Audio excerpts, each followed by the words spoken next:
I don't wanna be just someone that's new. I speak my mind so free, so you could hear the truth. Yeah, I know that we all have fear. Hello, everybody. Welcome back to the Truth for Youth podcast with Mike and Murphy. Guys, this is the podcast that presents biblical truth. I know it stinks to live in a world where you're not sure what to believe because you're constantly being lied to or you're told half-truths. It's tough. So that's why this podcast is dedicated to biblical truth. Not my truth, but what does the Bible say? What can we believe in? That's what this podcast is all about. All right, guys, so we started a series last week called Cults and World Religions. And so I'm going to do several parts to this. I'm not exactly sure, probably 6 parts. We'll see how it goes. But today we're going to talk about Hinduism.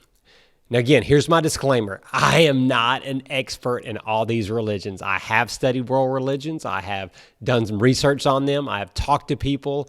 I've had professors to teach on this, but I am in no means an expert because I realize religions are very complicated. They're very complex.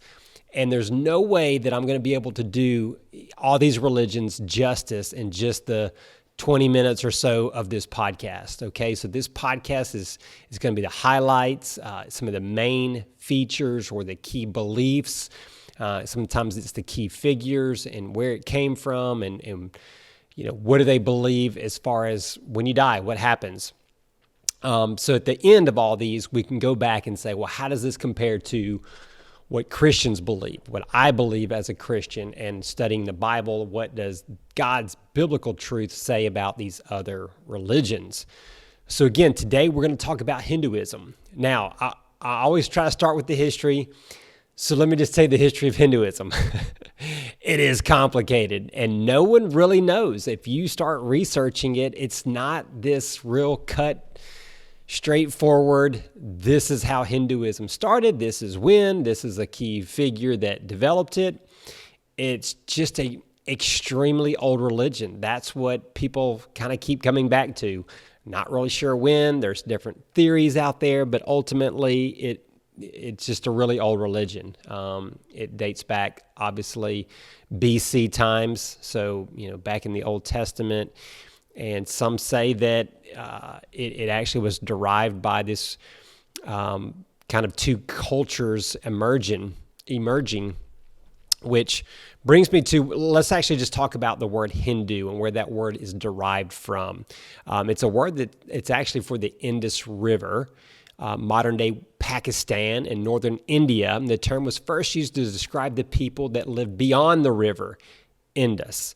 And some people say it's because of pronunciation and the type of language that they switched the letters around, and that's how you got the word Hindu. But it ultimately was talking about a group of people.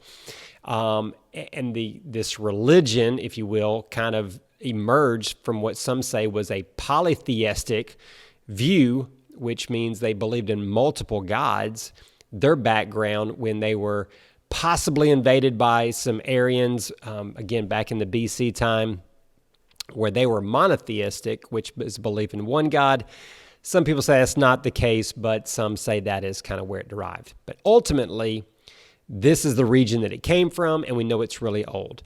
And now here's the other interesting thing. Some people say it's not even really a religion as much as it is more of a way of life. It's kind of the way these people live and how they behave and kind of their core beliefs. But if you look at religion in general, it is a religion. I mean, because they are believing in, you know, kind of this afterlife and their core beliefs in this faith and a God or gods, essentially. So ultimately, it does fall in the category of religion, and I understand what, you know, some are meaning. It's just kind of more of a way of life. But we're going to get into some of those specifics. All right, so let's talk about some of the core beliefs. Like, what are the pillars of this religion? Like, what does it believe that stands apart from other religions? Well, number one, Hindus will say that it's not possible to truly know God because the God that they believe in is impersonal. It's formless. It's an eternal force. It doesn't have the attributes of a person. So when you think of loving or knowledge or, these capabilities that humans have, they say that's not what God is.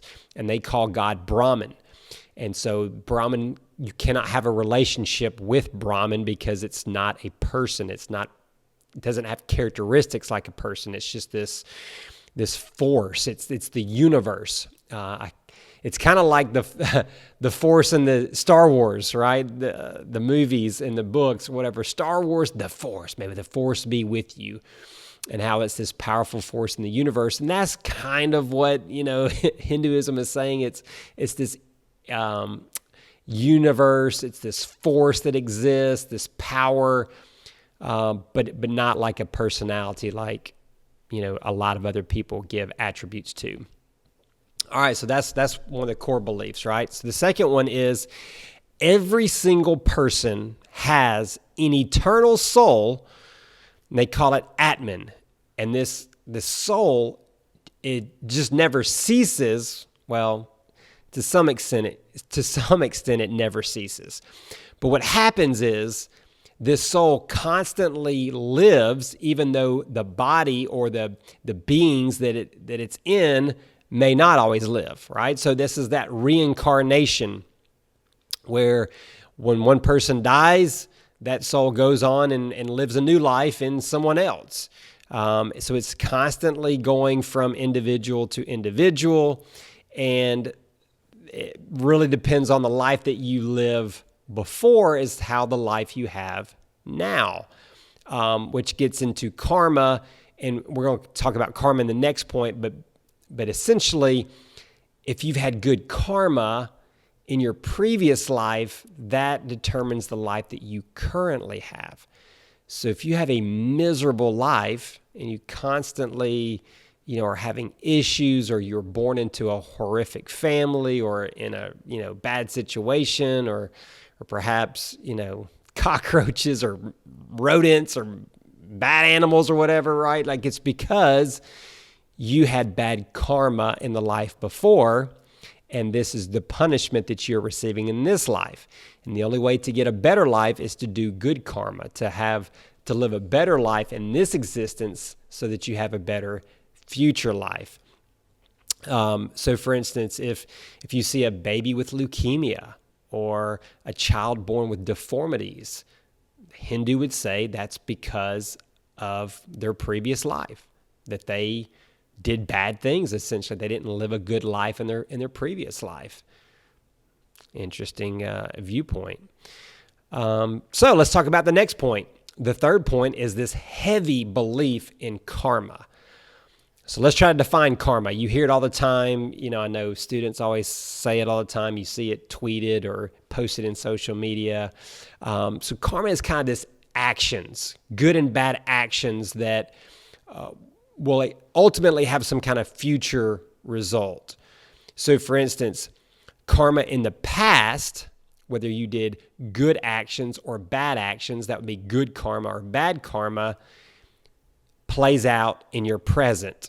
Okay, so if good things are happening to you or bad things are happening to you in your life, it's because of previous karma.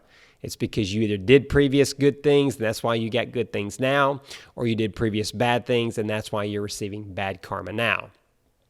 And so the karma that you do, the actions that you do in the present right now, will determine what your future looks like.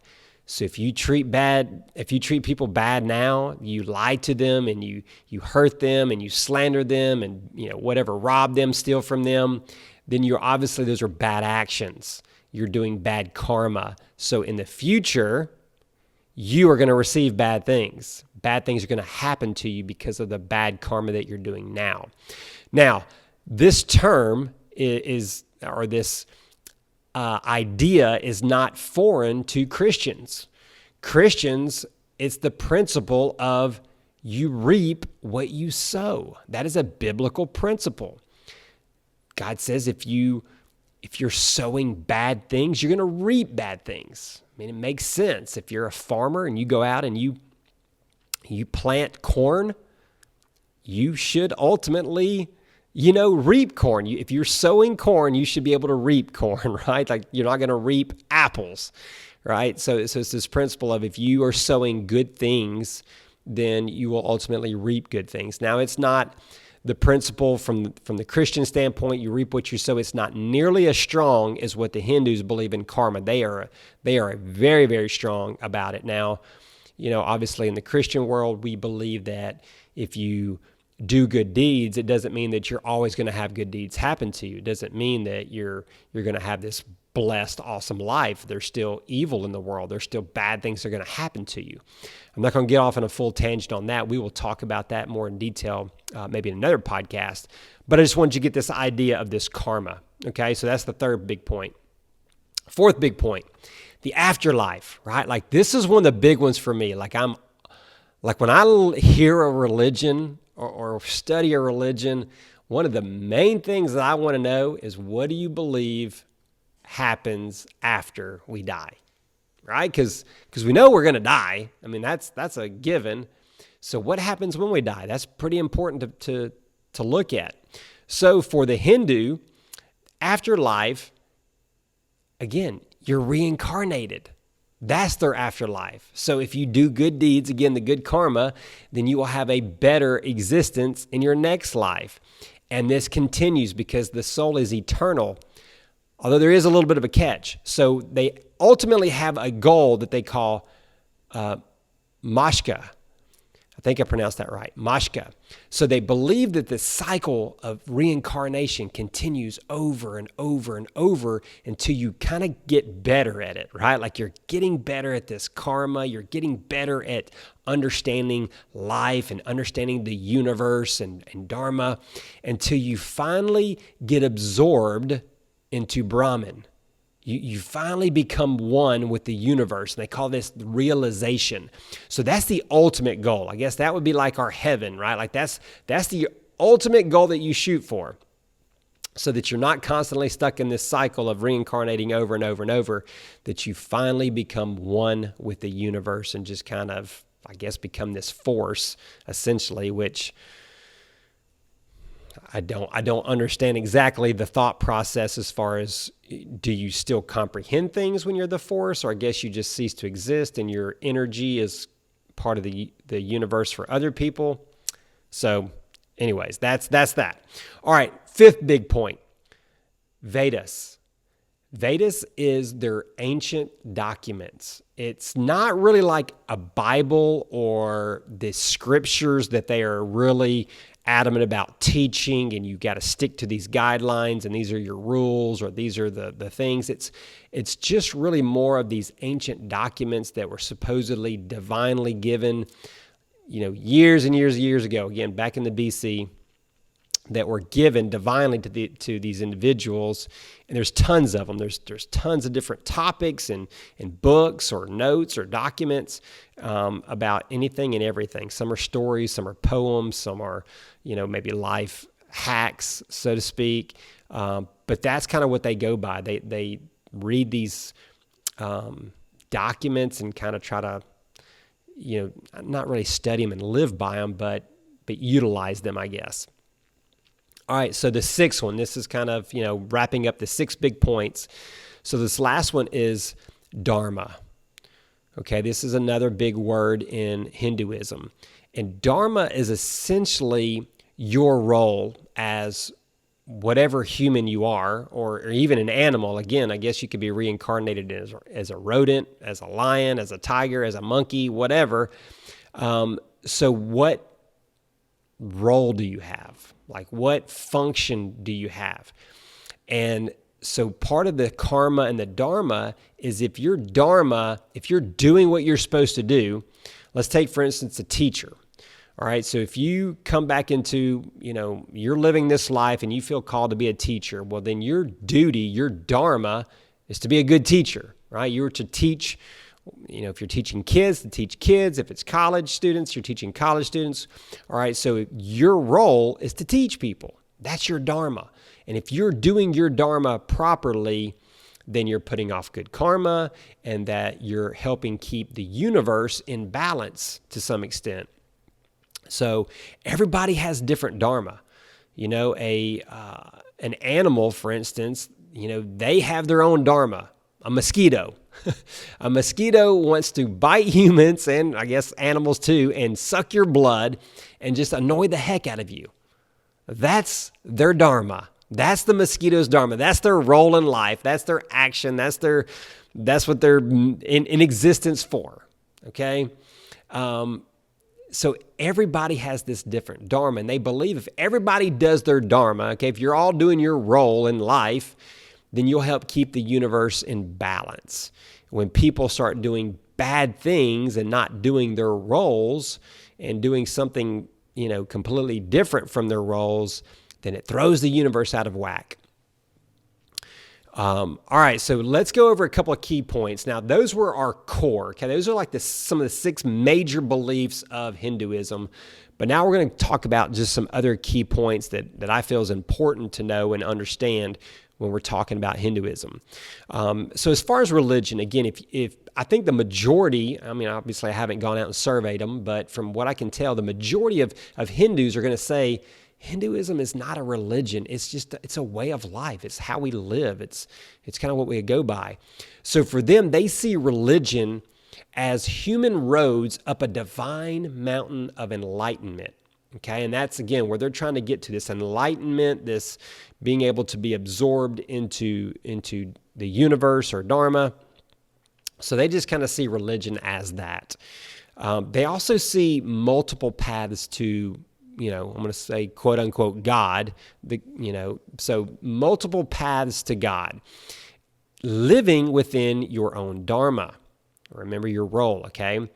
So they don't necessarily reject Jesus, but they do reject his claim as the only way to God, because that's what Jesus says. I am the only way to the Father. No one gets to him other than through me. So they reject that concept. Instead, they really believe in like thousands of gods, and I guess it would kind of be the little g gods. So they have thousands of these little gods, but yet there's 3 major ones that they believe in that kind of have, it's almost like the Trinity that Christians believe, where you have God, God the Father, God the Son, Jesus, and then the Holy Spirit. Well, they kind of have their own Trinity to some extent. It's kind of these 3 supreme gods. They have Brahma, not to be confused with Brahman. So you drop the N and you have Brahma, and that is God the Creator. Okay, and they have this image, and I think he's got 4 heads so they can face, you know, north, south, east, west, and all 4 directions, you know. But anyway, so this God is the creator that created, I guess, the universe and everything. And then they have Vishnu. Now, Vishnu is the preserver God that preserves the universe, so that the 3rd God, Shiva, does not destroy the universe. So I guess it's kind of like Vishnu and Shiva are kind of in opposition, or maybe perhaps enemies to some extent, or maybe they're on the same team, but Vishnu is saying, hey, don't destroy the universe yet, because I think at some point Vishnu allows Shiva, which is the destroyer, that's that God, to actually destroy the universe. And again, I'm not don't fully understand exactly when that's supposed to take place and how that takes place, but that's way off in the future, I think. And when at some point, I guess the universe is just done. I don't know if that's when everybody finally it gets, you know, to this enlightenment where they're dissolved into the universe itself, and then perhaps that's when Shiva is able to destroy it. But ultimately, they have those 3 gods that they believe in. And then each of those 3 gods have different manifestations that are these like little spirit characters. They call them avatars that kind of come and go based on if the world is out of balance because of bad dharma, etc. All right. Another big belief that they have is that creation is not good. Okay? That the universe, the earth, everything is not good. It has no real design. It lacks design, and it lacks real purpose. And that's an interesting take because how in the world, I don't know, you can view the world that doesn't have design and purpose. If you've studied it from even a biology standpoint, I mean, it's pretty impressive. But anyways, they say that it's not a very good creation. It lacks design. It lacks purpose. And then the last thing that we're going to hit on is that you'll find with Hinduism is they are very, very tolerant people, because they're basically saying nothing is really false. Yet, obviously, they do say things are false, because they would say Christianity is false because we can't believe Jesus is the only way, because he's not the only way. Which, again, I don't know how you can accept Jesus but deny his claim to be the only way. So you really got to reject him, and by rejecting him and by rejecting Christianity, then you can't really be accepting of it, and then you're saying it is false. But I guess for the most part, what Hinduism or Hindus would say is we're pretty tolerant people. I think they're, pretty open to a lot of things. And in essence, they see there's a little bit of truth or truth for you in everything. So that's kind of a wrap up of Hinduism. Again, guys, I know I'm just scratching the surface with this religion and really with all of them, but I just wanted to at least give you a base, okay? So give you a little bit of understanding and hope that you grasp it a little bit so that you have a little bit of knowledge with this particular religion, so that, at least you have an idea. Because I think a lot of times you hear religions and you maybe only think of one or two things. Like, for me, I think when I was in college, when I heard Hinduism, the only thing I could really think of was reincarnation. That's the only thing I really knew. Oh, y'all are the people that believe in karma and reincarnation, but didn't really know some of the other things. So hopefully after today's podcast, you have a little bit more of a base, and you could really do more, have more of a conversation with a Hindu now that you have a little bit more knowledge, and perhaps pick their brain. Because here's the other thing. I think there's a bunch of different quote-unquote denominations of Hinduism. So some will worship one particular type of God. The other will worship a different, God. And some will focus on certain types of those ancient scriptures and really focusing on those, others on other ones. So I really don't think they're all the same. I think, again, it's a big variety of Hinduism that kind of fall under, I guess, the big umbrella of Hinduism. So anyways, that's the religion. That's today's topic. That is the podcast, guys. I hope you got a little bit of knowledge and benefit out of this podcast. And as always, you would do me a huge, huge favor if you share the podcast. If you go to iTunes, leave a rating, leave a review. That would help others find the podcast and hopefully find value as well. All right, guys. Well, we'll continue this series next week. And until then, I hope you have a blessed week, and we'll catch you in the next podcast, guys. Bye-bye. I don't wanna be just someone that's new. I speak my mind so free, so you could hear the truth. Yeah, no.